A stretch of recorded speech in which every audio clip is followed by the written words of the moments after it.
आपके यहाँ पर अकेली रहती हैं?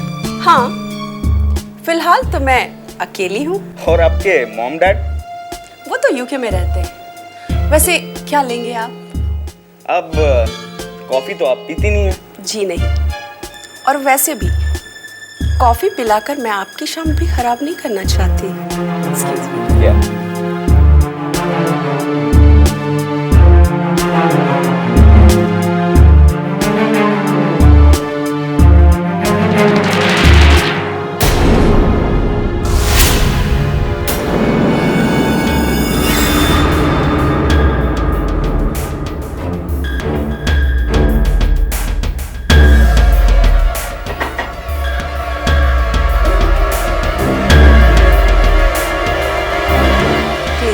Have it. Thank you. Cheers. Cheers.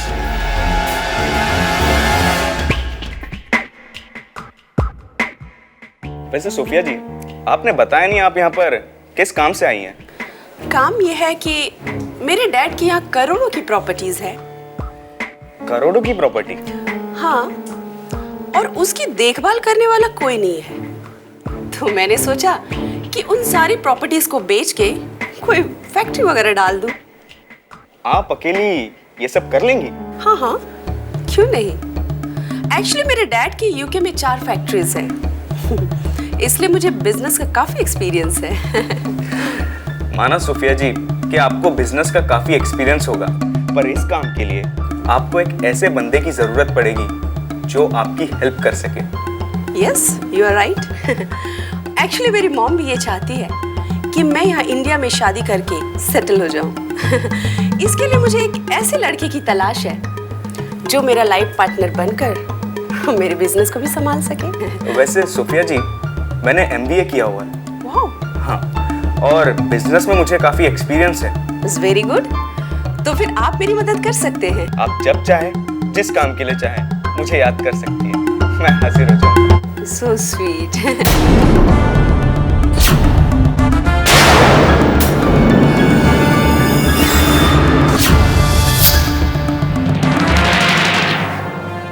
अच्छा सोफिया जी, अब मैं चलता हूँ। Nice meeting. सेम यार।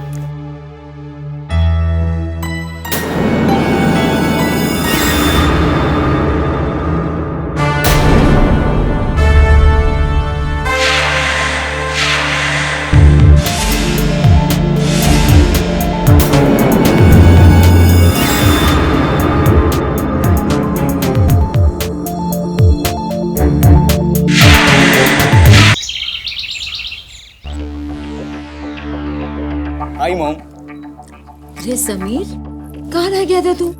इतनी देर हो गई। मॉम, आज मुझे एक सोने की चिड़िया मिल गई थी, बस उसी के चक्कर में लेट हो गया। सोने की चिड़िया? हाँ मॉम, एक NRI लड़की है सोफिया, जो यहाँ अपने बाप की करोड़ों की प्रॉपर्टी बेचकर एक फैक्ट्री लगाना चाहती है। समीर, अगर वो यहाँ फैक्ट्री लगाना चाहती है तो इसमें हमें क्या फायदा है? इससे हमें बहुत फायदा हो सकता है, क्योंकि उसका यहाँ पर शादी करने का भी इरादा है। और मॉम, आज मुझे वो पहली बार मिली और पहली बार ही अपने घर ले गई। तुम्हारी इन सब बातों का मतलब क्या है? मेरी बातों का ये मतलब है कि उसने मुझे पहली नजर में देखते ही मुझसे शादी करने का इरादा कर लिया। लेकिन समीर, मैं तो तुम्हारी शादी जिज्ञासा के साथ करवाना चाहती हूँ। तो इसके लिए मैंने कब मना किया मॉम? तो फिर तुम ये सोफिया की कहानी क्यों सुना रहे हो? इससे हमें बहुत बड़ा फायदा है। वो इसलिए क्योंकि अब मैंने सोच लिया है कि मैं जिज्ञासा और सोफिया दोनों से शादी करूंगा। दोनों से शादी? हाँ मॉम, जिज्ञासा शादी के बाद हमारे घर में रहेगी और कुछ दिन बाद मैं यूके जाकर सोफिया से शादी कर लूंगा और इस तरह दोनों की दौलत हमारे पास होगी। शाबाश मेरे बेटे, शाबाश। ये तूने कोई समझदारी वाली बात की। तू दोनों से शादी कर ले और फिर हम दोनों की दौलत पर बैठकर ऐश करेंगे। ऐश।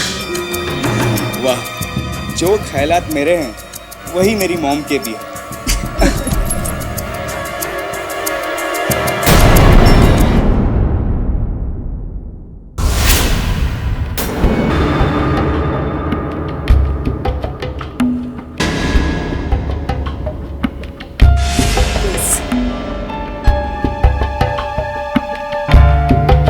मैंने आपका काम कर दिया है।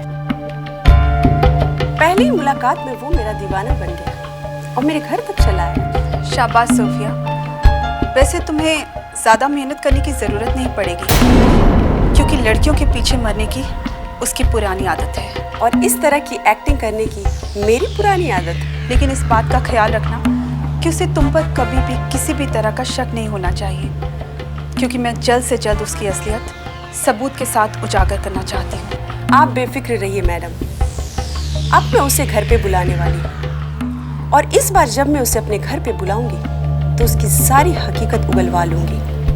और हाँ मैडम, जब मैं आपको फ़ोन करूँ तो आप फौरन जिज्ञासा को लेकर मेरे घर पे पहुँच जाइए ताकि वो अपनी आंखों से सब कुछ देख सके।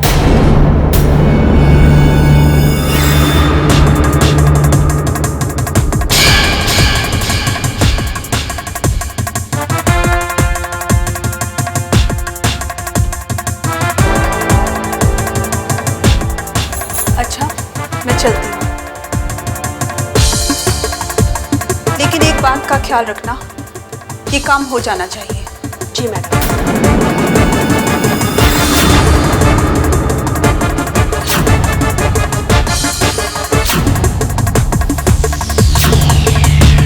सोफिया नाम है मेरा, जो काम मैं सोचती हूँ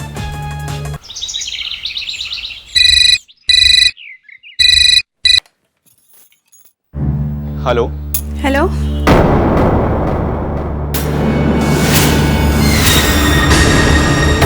मैं जानती हूँ तुम वही हो, जिज्ञासा के सनी और बुआ जी के समीर। तुलसी भाभी, नमस्ते। आपको कैसे पता चला? मैं अच्छे और बुरे में फर्क करना जानती हूँ। मुझे नहीं पता था कि तुम इतने बेशर्म हो कि अपनी इतनी बेइज्जती होने के बावजूद भी तुम इस घर के बारे में सोच सकते हो। तुलसी भाभी, मैंने आपकी बात का तब भी बुरा नहीं माना था और अब भी नहीं। से प्यार करता हूँ। प्यार और तुम फ्रॉड हो सनी। तुम भोली भाली लड़कियों को अपने जाल में फंसाकर उनकी जिंदगी बर्बाद करते हो। भाभी, अब मैं इतना भी बुरा नहीं हूँ जितना आप समझ रही हैं। मैं तुमसे कोई भी वास्ता नहीं रखना चाहती और तुम्हारे लिए भी यही अच्छा होगा सनी कि तुम इस परिवार के बारे में मत सोचो। भाभी, आप तो मेरी सोच पर भी पहरा लगा रही हैं और वो भी जिज्ञासा के बारे में। जिज्ञासा का नाम भी अगर तुम अपनी जुबान पर लाए तो मुझसे बुरा कोई नहीं होगा। और हाँ, आइंदा इस नंबर पे डायल करने की कोशिश मत करना, समझे? देखता हूं कि जीत तुम्हारी होती है या फिर मेरी।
कौन है वहां पर?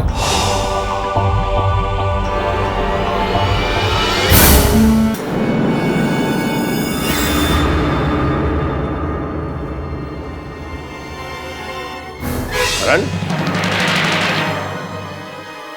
तुम यहाँ क्या कर रहे हो? डैड, मुझे लगा इस रूम में अभी अभी कोई था। अरे ये दरवाजा क्यों खुला है? डैड, मैं आया तो अलमारी का दरवाजा ऐसे ही खुला हुआ था, इसे मैंने नहीं खोला।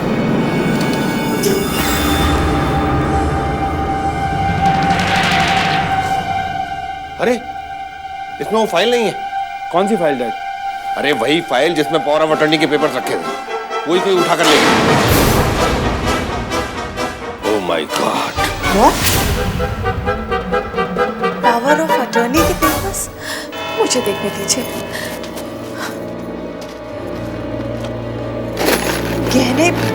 गहने तो सारे यहीं पर है, तो फिर वो चोर पावर ऑफ अटॉर्नी के पेपर्स क्यों लेकर गया? हाँ डैड, नहीं माँ एकदम ठीक कह रही है, वो पावर ऑफ अटॉर्नी तो आपके नाम थी। अबे बेवकूफ, उन पेपर्स पर पावर ऑफ अटॉर्नी के साथ साथ मैंने भाभी से बेंगलोर वाली फैक्ट्री के पेपर्स भी साइन करवा लिए थे। क्या? हाँ, मुझे लगा था अगर पावर ऑफ अटॉर्नी का खेल बिगड़ भी गया तो कम से कम वो फैक्ट्री तो हमारे हाथ में रहेगी, लेकिन सब सत्यानाश हो गया। फिर तो डैड वो जो कोई भी था इस बात को जान गया होगा कि उस फाइल में वो पेपर भी नहीं।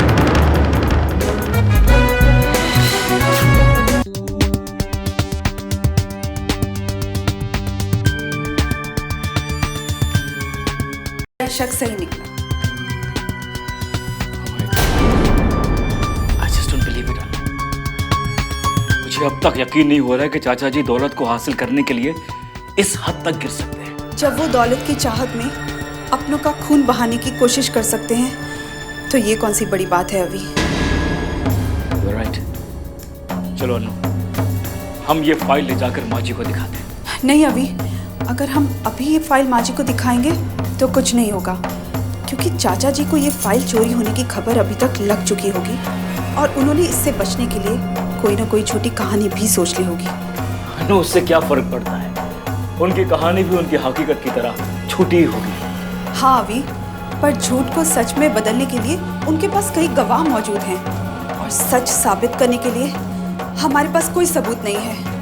इसलिए अभी तुम इस फाइल को अभी अपने पास ही रहने दो।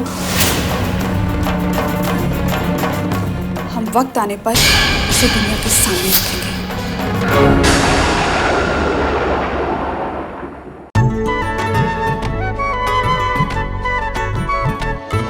सुख देती है, दुख हरती है, घर की रक्षा